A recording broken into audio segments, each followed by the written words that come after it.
নমস্কার বন্ধুরা, সেপ্টেম্বর মাসের শুরুতেই আবারও নতুন করে পশ্চিমবঙ্গে আশা কর্মী নিয়োগ শুরু হলো, যার অফিসিয়াল বিজ্ঞপ্তি তোমরা দেখতে পাচ্ছ। 3/8/2024 তারিখে নতুন করে আশা কর্মী নিয়োগের এই বিজ্ঞপ্তি প্রকাশিত হলো, যেখানে নিজের নিজের বিডিও অফিসে ফর্ম জমা করতে হচ্ছে। আজকে এই ভিডিওর মাধ্যমে আমরা বিস্তারিত দেখে নেব এই নোটিফিকেশনে কি বলা রয়েছে, কোন ডেট থেকে কোন ডেট পর্যন্ত আবেদন করতে হবে, কারা কারা আবেদন করতে হবে, নিয়োগের শর্তাবলী কি রয়েছে, সমস্ত কিছু বিস্তারিত জানবো আজকের এই ভিডিওতে।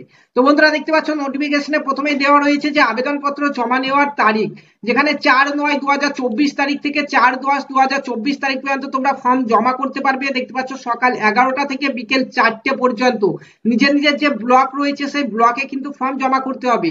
ফর্মটি এই নোটিফিকেশনে দেওয়া রয়েছে, তোমাদেরকে দেখাচ্ছি। তার আগে দেখে নাও যে এই নোটিফিকেশনে কি বলা রয়েছে, কারা কারা আবেদন করতে পারবে। শর্তাবলীতে প্রথমেই বলা রয়েছে যে কেবলমাত্র বিবাহিত, বিধবা এবং আদালত কর্তৃক যাদের ডিভোর্স হয়ে গেছে সেই সব মহিলারাই কিন্তু এখানে আশাকর্মীতে আবেদন করতে পারবে। তারপরে এখানে বলা রয়েছে, দেখতে পাচ্ছ যে বয়স 1/1/2024 তারিখ অনুযায়ী 30 থেকে 40 বছরের মধ্যে হতে হবে। কিন্তু তুমি যদি SC/ST হয়ে থাকো তাহলে 22 থেকে 40 বছর বয়স পর্যন্ত আবেদন করতে পারবে। ঠিক আছে। তারপরে এখানে বলা রয়েছে, তোমরা দেখতে পাচ্ছ যে আশাকর্মী পদে আবেদন করার জন্য তোমাকে মাধ্যমিক পাস করতে হবে। কিন্তু যারা মাধ্যমিকে ফেল করেছো তারাও কিন্তু আবেদন করতে পারবে এখানে, কিন্তু তোমাদের মাধ্যমিকের অ্যাডমিট কার্ড এবং তোমাদের মাধ্যমিকের মার্কশিট থাকা প্রয়োজন। ঠিক আছে। তারপরে এখানে দেখতে পাচ্ছ গ্রেড 1 এবং গ্রেড 2 স্বনির্ভর গোষ্ঠীর সদস্য, প্রশিক্ষণপ্রাপ্ত দায়ী এবং লিঙ্ক ওয়ার্কারগণ যদি হয়ে থাকো তাহলে তোমরা যদি শংসাপত্র দাখিল করো তাহলে কিন্তু অগ্রাধিকার পাবে। ঠিক আছে। তারপরে এখানে নিচের দিকে বলা রয়েছে, তোমরা দেখতেই পাচ্ছ যে এখানে কি বলা রয়েছে, 6 নম্বরে দেখতে পাচ্ছ একজন আবেদনকারী কেবলমাত্র একটি আবেদনপত্র জমা করতে পারবে। একের অধিক আবেদন করলে তার সমস্ত আবেদনপত্র বাতিল বলে গণ্য হবে। ঠিক আছে। তারপরে এখানে দেখতে পাচ্ছ বলা রয়েছে যে আবেদনকারীকে যে সকল ডকুমেন্টস গুলি জেরক্স দিতে হবে তার লিস্ট কিন্তু এখানে দেওয়া রয়েছে। এক নজর চলো দেখে নিই। প্রথমে তোমাকে একটি আবেদনপত্র ফর্ম যেটি রয়েছে সেই ফর্মটি জমা করতে হবে, তার সঙ্গে এগুলি দিতে হবে। দেখতে পাচ্ছ বয়সের প্রমাণ হিসাবে জন্ম শংসাপত্র বা মাধ্যমিকের অ্যাডমিট কার্ড, এলাকার বাসিন্দা সার্টিফিকেট হিসাবে তোমাকে ভোটার কার্ড কিংবা রেশন কার্ড দিতে হবে। SC/ST হয়ে থাকলে কাস্ট সার্টিফিকেটের জেরক্স দিতে হবে। মাধ্যমিক বা সমতুল্য পরীক্ষার মার্কশিট দিতে হবে। এবং যারা এখানে গ্রেড 1 গ্রেড 2 স্বনির্ভর গোষ্ঠীর সদস্য, প্রশিক্ষণপ্রাপ্ত দায়ী এবং লিঙ্ক ওয়ার্কারগণ রয়েছে, তোমরা অগ্রাধিকার পাওয়ার জন্য কিন্তু তোমাদেরকে সার্টিফিকেট ডকুমেন্টস দিতে হবে। ঠিক আছে।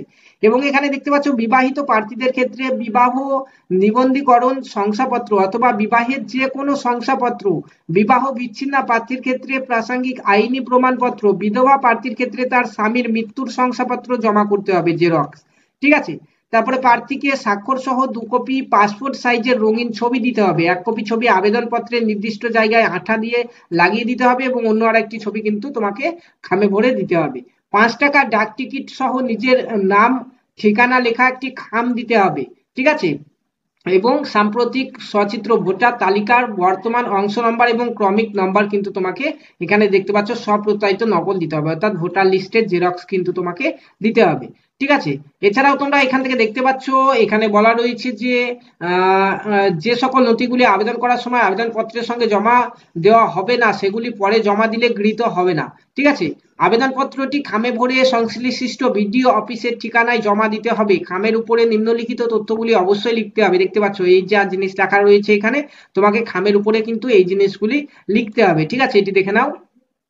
তারপরে এখানে দেখতে পাচ্ছ যে আবেদন জমা করার সময় হচ্ছে 4/9/2024 থেকে 4/10/2024 তারিখ পর্যন্ত 11টা থেকে 4টার মধ্যে কিন্তু তোমাদের বিডিও অফিসে ফর্ম জমা নেওয়া হবে। ঠিক আছে, সেটি এখানে বলা রয়েছে।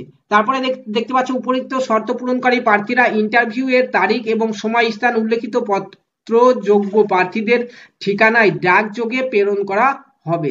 ঠিক আছে। তারপরে আর কি বলা রয়েছে, তোমরা দেখতে পাচ্ছ আবেদনপত্র কোথায় জমা করতে হবে, নিজের বিডিও অফিসে, সেগুলি বলা রয়েছে এখানে। তারপরে এখানে দেখতে পাচ্ছ আশা কর্মী নিয়োগের ফর্মটি কিন্তু এখানে দেওয়া হয়েছে। ফর্মটিকে তোমাদেরকে ফিল আপ করতে হবে, বাংলাতে দেওয়া রয়েছে ফর্মটি। দেখতে পাচ্ছ নিজের নাম, বাবার নাম, স্বামীর নাম, বয়স ইত্যাদি জিনিসগুলি লিখতে হবে, মোবাইল নাম্বার, তারপরে তোমার ভোটার লিস্ট থেকে এখানে লিখতে হবে তোমার পার্ট, ভোটার লিস্টে কোন পার্ট নাম্বার, সিরিয়াল নাম্বারে তোমার নাম রয়েছে সেটি। ঠিক আছে। তারপরে এখানে মাধ্যমিক পরীক্ষা দেখতে পাচ্ছ নাম, বোর্ড নাম্বার, মোট নাম্বার, কত নাম্বার পেয়েছো, কত শতাংশ পেয়েছো ইত্যাদি জিনিসগুলি দিতে হবে। এরপরে এখানে একটি সই করে তোমাকে কিন্তু ফর্মটি জমা করতে হবে। এবং এখানে দেখতে পাচ্ছ বলা রয়েছে আবেদনকারীর বৈবাহিক অবস্থান জন্য সহ ঘোষণাপত্র এটি দিতে হবে। তো এখানে যারা বিবাহিত তারা এখানে টিক দেবে, যারা বিধবা যারা এখানে টিক দেবে, যারা বিবাহ বিচ্ছিন্ন তারা এখানে টিক দিয়ে নিজের নাম, পিতার নাম বা স্বামীর নাম, তারপরে সমস্ত কিছু কিন্তু এখানে তোমাকে লিখে দিতে হবে, ঠিক আছে। তারপরে চলো দেখে নিই যে কোন কোন জায়গায় কতগুলি শূন্যপদ রয়েছে। তো তোমরা এখানে দেখতে পাচ্ছ যে কোন জায়গায় কতগুলি শূন্যপদ এসছে, দেখতে পাচ্ছ এখানে সাগর ব্লকে এখানে টোটাল 6টি গ্রাম পঞ্চায়েত থেকে এখানে শূন্যপদ এসছে। কোন কোন সাব সেন্টারে তোমরা এখান থেকে দেখে নাও, প্রত্যেকটি সাব সেন্টারের জন্য কিন্তু এখানে একটি করে শূন্যপদ রয়েছে, ঠিক আছে। তো বন্ধুরা এটি হচ্ছে দক্ষিণ 24 পরগনা জেলার সাগর ব্লক থেকে এই শূন্যপদ বেরিয়েছে। তোমরা যারা যারা এই জেলার এই ব্লকের বাসিন্দা তারা প্রত্যেকে এখানে আবেদন করে নাও। এছাড়াও তোমাদের জেলাতে আরো কিছু জায়গাতে কিন্তু নতুন শূন্যপদ আসতে চলেছে এবং পশ্চিমবঙ্গের আরো কিছু জেলাতে নতুন আশাকর্মী নিয়োগের শূন্যপদ আসতে চলেছে 2024 সালে। সেই সকল আপডেটগুলি পাওয়ার জন্য চ্যানেলটিকে সাবস্ক্রাইব করে পাশে থাকা বেল আইকনটি প্রেস করে নিতে ভুলবেন না।